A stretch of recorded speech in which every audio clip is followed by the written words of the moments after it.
Welcome to the 21st Century Man podcast. Today we're diving deep into chapter 37 of the book. That's right. It's called Getting Back in Shape, and it's by anti-aging coach Jerry Stein.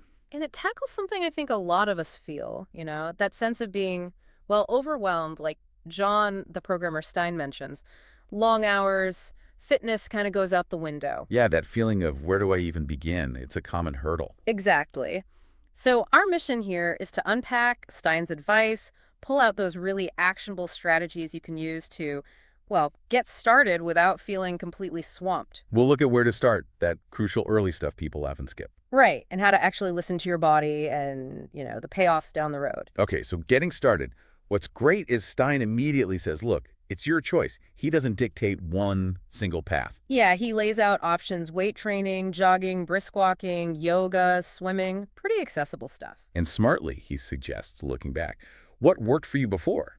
What did you actually maybe enjoy? That's often the best place to restart. That really resonates. And he gets specific too, doesn't he? Like, if you used to run. Right. He doesn't say just go run 5 miles. No. Start with brisk walking. Mm-hmm. Then maybe weave in some jogging, like walk a bit, jog a bit. Okay. Then build up to actually jogging continuously. It's gradual. Makes sense. And for weightlifters, same idea. Pretty much. Don't try to lift your old maxes straight away. Yeah. That's a recipe for trouble. Right. He says start lighter, but do more repetitions. Build that endurance back first. Get the muscles used to moving that way again. Okay, endurance before strength initially. Exactly. Then you can think about adding more weight later. And tennis players, I remember he mentioned them. Yeah, he highlights warm-ups. Really careful warm-ups. And maybe start with doubles. Less intense than singles. Less high impact. Less darting around. Yeah. Reduces that injury risk when you're just getting back into it. It's these practical, experience-based tips that make the chapter so useful. Definitely. But then he gets into something really fundamental, maybe the most important thing early on. You mean the connective tissue? Yes. Strengthening that first. He talks about these levels of adaptation, right? Yeah, 3 levels, drawing from bodybuilding principles. And that first level, strengthening connective tissue, tendons, ligaments, is primary.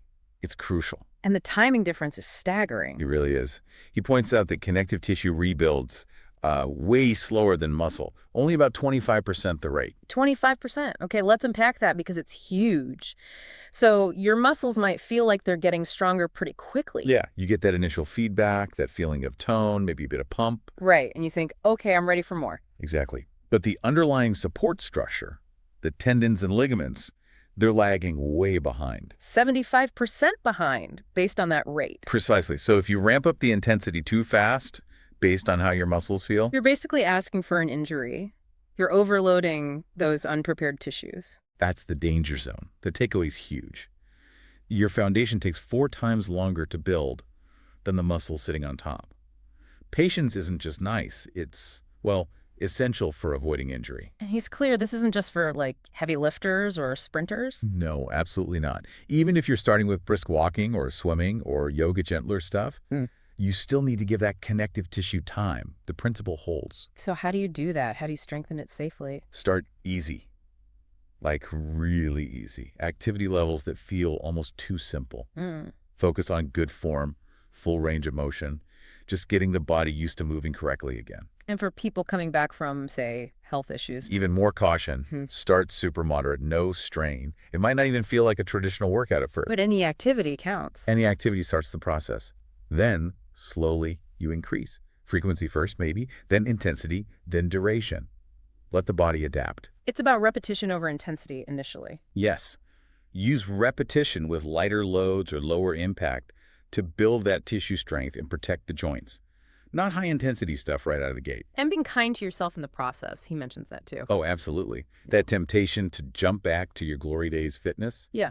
resist it. Yeah. That leads to soreness or worse, injury, and then you're set back even further. Acknowledge where you are now. Yeah. Be compassionate. Start there. That's the sustainable path.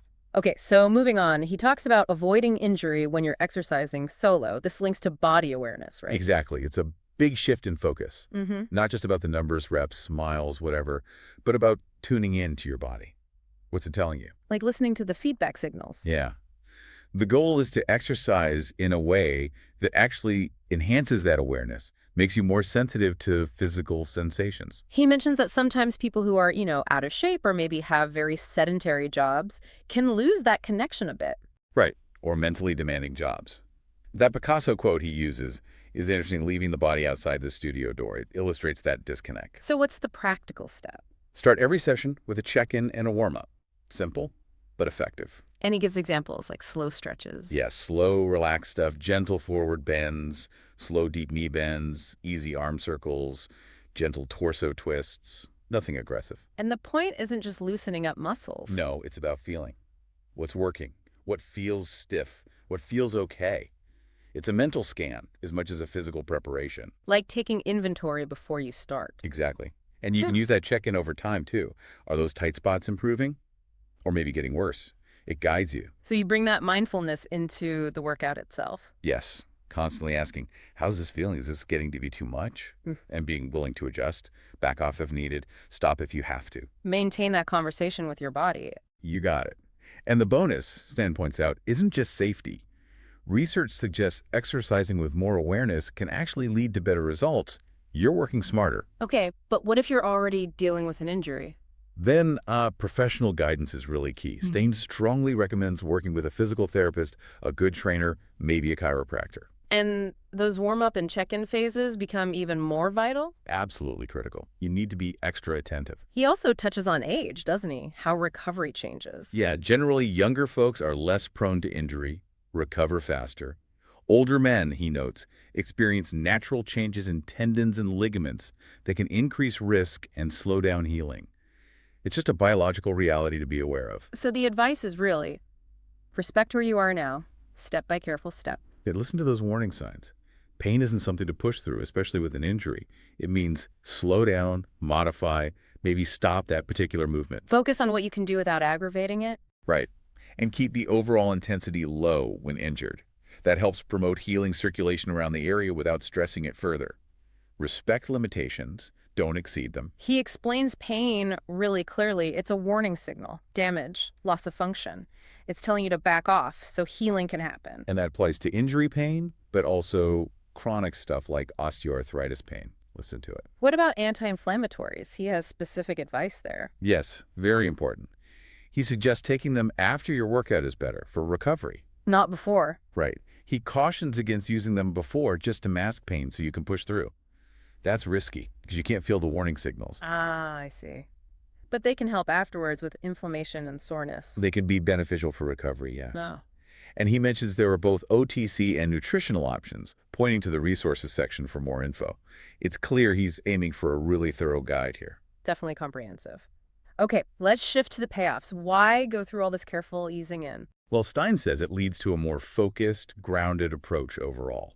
And a key benefit is building energy and endurance. Right, the mitochondria. I found that fascinating. Yeah, he explains that if you're deconditioned, you likely have fewer mitochondria at the cell's energy factories. That's why energy feels low. But exercise stimulates more of them to grow? Exactly. It increases your energy production capacity. Yeah. But importantly, he notes, this takes time.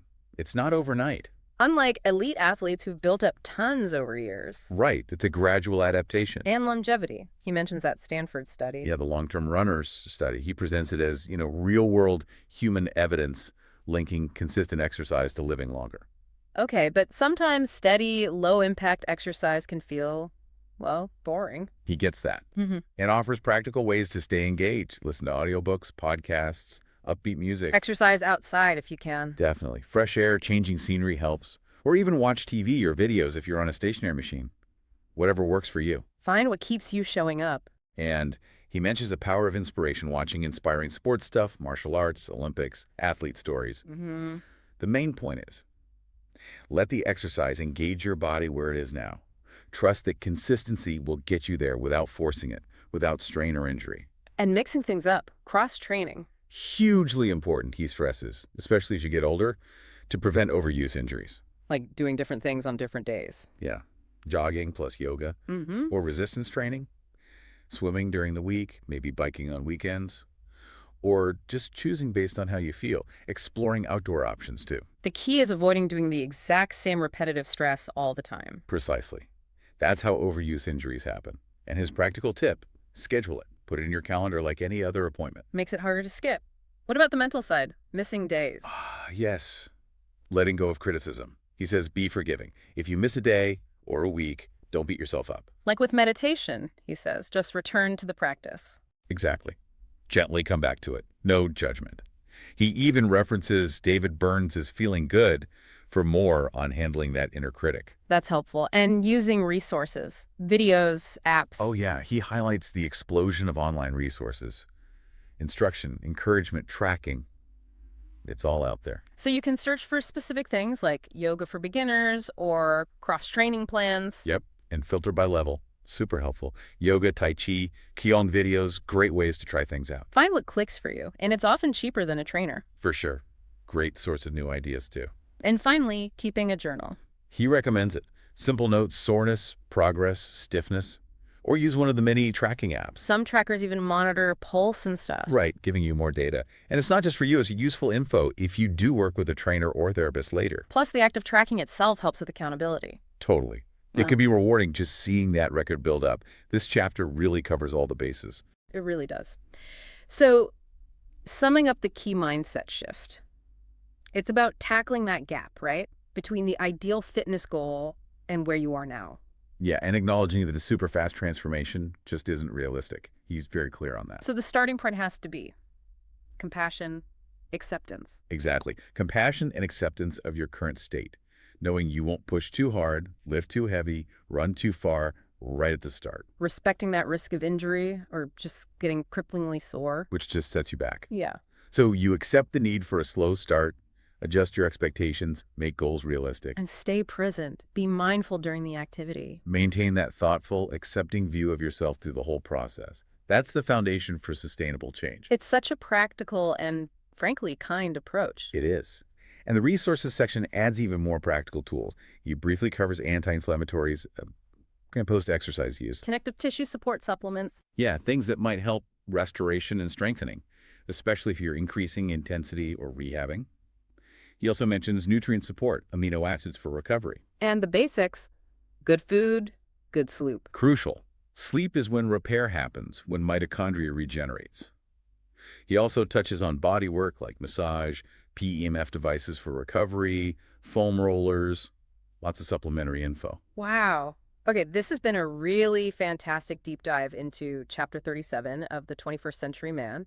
Jerry Stein offers such a clear, sensible roadmap for getting back in shape safely. Absolutely. It's incredibly valuable advice. We really encourage you, our listener, to read the full chapter. There's just so much more detail and wisdom in there. The whole book is really a great resource. Definitely worth reading the source material. Please join us next time on the 21st Century Man podcast. We'll be tackling Chapter 38. Joint health is the key to staying active. Looking forward to that one. It ties in nicely with what we discussed today. See you then.